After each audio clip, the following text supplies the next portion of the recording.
चमेली में अक्सर लड़ाइयां होती रहती थीं।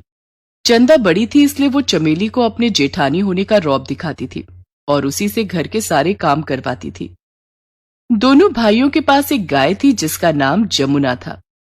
चमेली, अभी तक खाना नहीं बनाया तूने? और ये जमुना क्यों चिल्ला रही है? देख, गोबर तो नहीं कर दिया उसने। एक काम ठीक से नहीं होता तुझसे। काम की ना काज की, दुश्मन अनाज की। ये क्या बोल रही हो दीदी? जरा जबान संभाल कर बात करो। अरे मैं बड़ी हूं, जो चाहे वो बोलूंगी। तुझे वही करना पड़ेगा जो मैं बोलूंगी। ये घर तेरे भैया चलाते हैं। खेत पर तो सारा दिन मेरा पति खटता है। भैया तो खेत पर जाकर चारपाई पर सो जाते हैं। मुझे सब पता है। ज्यादा दिन चलेगा नहीं ये सब, मैं बता रही हूँ। बड़ी जबान चल रही है तेरी। अभी बताती हूँ तुझे, रुक। और दोनों औरतों में हाथापाई होने लग जाती है। अपनी अपनी बीवियों को लड़ता देख दोनों भाई भाग खड़े होते हैं। इस तरह से तो नहीं चलेगा किशन, हमें कुछ करना पड़ेगा। बात तो सही कह रहे हो भैया, लेकिन हम क्या कर सकते हैं? बंटवारा? क्या बंटवारा? लेकिन इसके अलावा और कोई चारा नहीं है। दोनों लुगाइयां ऐसे ही लड़ती रहेंगी तो हमें एक दिन हार्ट अटैक आ जाएगा। किशन गोपाल की बात मान लेता है। पंचायत बुलाई जाती है और गांव के मुखिया चमनलाल के सामने दोनों भाइयों के बीच बंटवारा हो जाता है। घर के बीचों बीच एक दीवार खड़ी हो जाती है। चलो भाई, हो गया बंटवारा, अब दोनों भाई शांति से रहो। ऐसे कैसे हो गया बंटवारा? गाय का बंटवारा भी तो करो। लेकिन गाय तो तुम दोनों के पास एक ही है। एक गाय को दो हिस्सों में कैसे बांटोगे? और वो रहेगी किसके पास? तभी गोपाल की पत्नी चंदा गोपाल के कान में कुछ फुसफुसाती है। मुखिया जी, ये गाय 1 महीने मेरे पास रहेगी और 1 महीने किशन के पास। मैं बड़ा हूँ, इसलिए सबसे पहले गाय मेरे पास रहेगी। ठीक है, दोनों भाई राजी हो तो मुझे क्या दिक्कत। किशन बड़े भाई की बात मान लेता है और शर्त के मुताबिक गाय जमुना को बड़ा भाई गोपाल अपने घर ले जाता है। जमुना काफी दुधारू गाय थी। वो देखने में जितनी सुंदर थी उतनी ही हृष्ट पुष्ट भी थी। जमुना का दूध पूरे गांव में मशहूर था। अरे गोपाल भैया, अच्छा किया जमुना को तुम ले आए। ये लो बाल्टी और 2 किलो दूध कर दो। हमारे घर के बच्चे तो जमुना का दूध ही पसंद करते हैं। कहते हैं जमुना का दूध बहुत गाढ़ा और स्वादिष्ट होता है। हाँ हाँ, अभी लो भैया 2 किलो दूध। अब सुबह शाम गोपाल के घर के बाहर ग्रामीणों की लाइन लगी रहती थी। गोपाल जमुना के दूध की दही जमाता और मिठाइयां बनाता। उसकी मिठाइयां पूरा गांव खरीदकर बड़े चाव से खाता। ये सब देखकर किशन की पत्नी चमेली जलने लगी। देखो जी, गोपाल भैया तो पैसों में खेल रहे हैं और पूरे गांव में दूध की नदियां बहा रहे हैं। तू परेशान क्यों होती है चमेली? बस 1 महीने की बात है। अगले महीने जमुना के दूध की नदियां हम बहाएंगे। गोपाल और उसकी पत्नी चंदा जमुना की बहुत सेवा करते। चंदा रोज सुबह सुबह जमुना का गोबर साफ करके उसे नहला देती। जमुना के आसपास भी वो साफ सफाई का बहुत ध्यान रखती। जमुना को मक्खी मच्छर से बचाने के लिए वो गौशाला में रोज धूप जलाती। गोपाल जमुना को बड़े प्यार से चारा खिलाता। खा, भरपेट चारा खा। ये ले, तेरे लिए गुड़ और खल्ली भी लाया हूँ। खूब खा, जी भर के खा।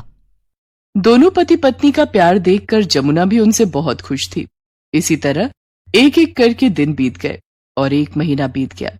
अगले महीने की 1 तारीख को किशन अपने बड़े भाई गोपाल के घर आया।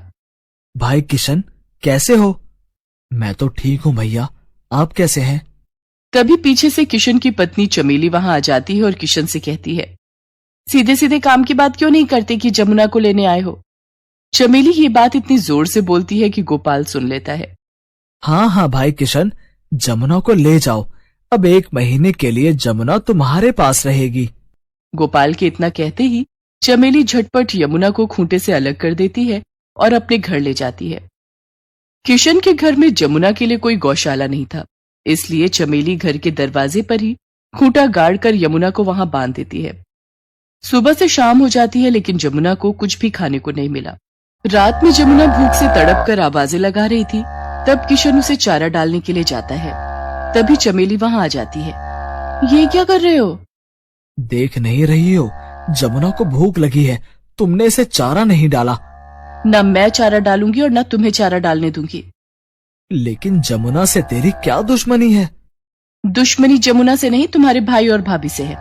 पूरे महीने तो उन लोगों ने जमुना के दूध के बहुत मजे उड़ाए हैं, दूध दही और मिठाइयां बेचकर खूब पैसा कमाया है। लेकिन अब मैं ऐसा नहीं होने दूंगी। जमुना की हालत तो मैं ऐसी कर दूंगी कि ये किसी काम की नहीं रहेगी। तुम इंसानों का गुस्सा इस बेजुबान जानवर पर निकालोगी? तो क्या करूं? तुम्हारे भाई और भाभी से जाकर लड़ूं? नहीं नहीं, तुम भैया और भाभी से कुछ मत कहना। दो भाइयों के झगड़े में बेचारी जमुना पिसने लगी। चमेली ना तो जमुना को चारा डालती और ना ही उसका गोबर साफ करती और ना ही उसकी साफ सफाई का ध्यान ही रखती। बेचारी जमुना के आसपास गंदगी फैल गई। मच्छर और मक्खियां उसका जीना हराम करने लगे। भूख प्यास से परेशान यमुना दिन भर चिल्लाती रहती। ग्रामीणों को दया आ जाती तो कभी कोई 2 रोटी डाल जाता, जिसे खाकर जमुना थोड़ी देर के लिए शांत हो जाती। लेकिन अगले ही पल फिर भूख से बिलबिला उठती। जमुना की यह हालत गोपाल और चंदा से देखी नहीं जा रही थी। सुनिए जी, आप देख रहे हैं ना किशन और चमेली ने जमुना की क्या हालत कर दी है। मुझसे जमुना की यह हालत देखी नहीं जाती। उनसे कहो कि अगर जमुना संभाली नहीं जाती तो हमें दे दे। ये कैसी बात कर रही हो चंदा? शर्त के मुताबिक जमुना इस महीने किशन के पास ही रहेगी। जमुना को अब हम अगले महीने ही अपने घर ला सकते हैं। गोपाल की बात सुनकर चंदा चुप हो गई, लेकिन उससे जमुना का दुख देखा नहीं जा रहा था। रात होते ही जब सब सोने चले जाते तो वो चुपके से जमुना को खाना खिलाती। इस तरह से बेचारी जमुना एक वक्त का ही खाना खा पाती, जिससे वो बहुत कमजोर हो गई थी। धीरे धीरे करके जमुना के कष्ट भरे दिन बीत गए और 1 महीना पूरा हो गया। अगले महीने की 1 तारीख को गोपाल जमुना को लेने के लिए किशन के घर पर आया। हाँ हाँ भैया, अब आप जमुना को अपने घर ले जा सकते हैं। जमुना बहुत कमजोर हो चुकी थी। वो किसी तरह से चल पा रही थी। गोपाल जमुना को अपने घर ले आया। 1 महीने में क्या से क्या बना दिया हमारी जमुना को। चंदा ने जमुना को नहला धुलाकर साफ किया और चारा डाला। बेचारी जमुना ठीक से खड़ी भी नहीं हो पा रही थी। सुनिए जी, मुझे लगता है कि जमुना की तबीयत खराब है। ये तो खड़ी भी नहीं हो सकती है। जमुना ने दूध देना भी बंद कर दिया है। गोपाल डॉक्टर को बुलाकर लाता है। सही खुराक न मिलने की वजह से ये बीमार हो गई है। मैं कुछ दवाइयां लिख रहा हूँ, चारे में डालकर इसे खिला देना। गोपाल और चंदा ने जमुना की खूब सेवा की, लेकिन जमुना पहले की तरह स्वस्थ नहीं हो पाई। हमारी जमुना का क्या हाल कर दिया इन कसाईयों ने। चंदा की बात सुनकर गोपाल को एक उपाय सूझा। वो जमुना को खूंटे से अलग करके अपने साथ कहीं ले जाने लगा। जमुना ठीक से चल नहीं पा रहा था तो गोपाल उसे डंडे से मारने लगा। तभी वहां से मुखिया चमनलाल गुजर रहे थे। अरे गोपाल, जमुना को डंडे क्यों मार रहे हो? ये तो पहले ही अधमरी हो गई है। तुम्हारे माता पिता ने इसे अपने बच्चों की तरह पाला है और तुम दोनों भाइयों ने इसकी ये हालत कर दी। हमारे बीच में ना पड़ो चाचा जी। जमुना अब किसी काम की नहीं रही। मैं इसे बेचने के लिए ले जा रहा हूँ। कहाँ बेचोगे इसे? इसे अब कौन खरीदेगा? कसाई के हाथों बेच दूंगा।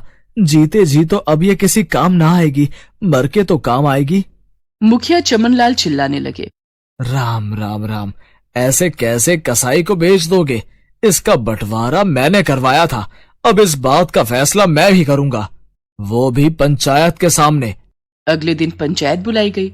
दोनों भाई अपनी अपनी पत्नियों के साथ पंचायत के सामने हाजिर हुए। हाँ तो गोपाल, तुम जमुना को कसाई के हाथों क्यों बेचना चाहते हो? ये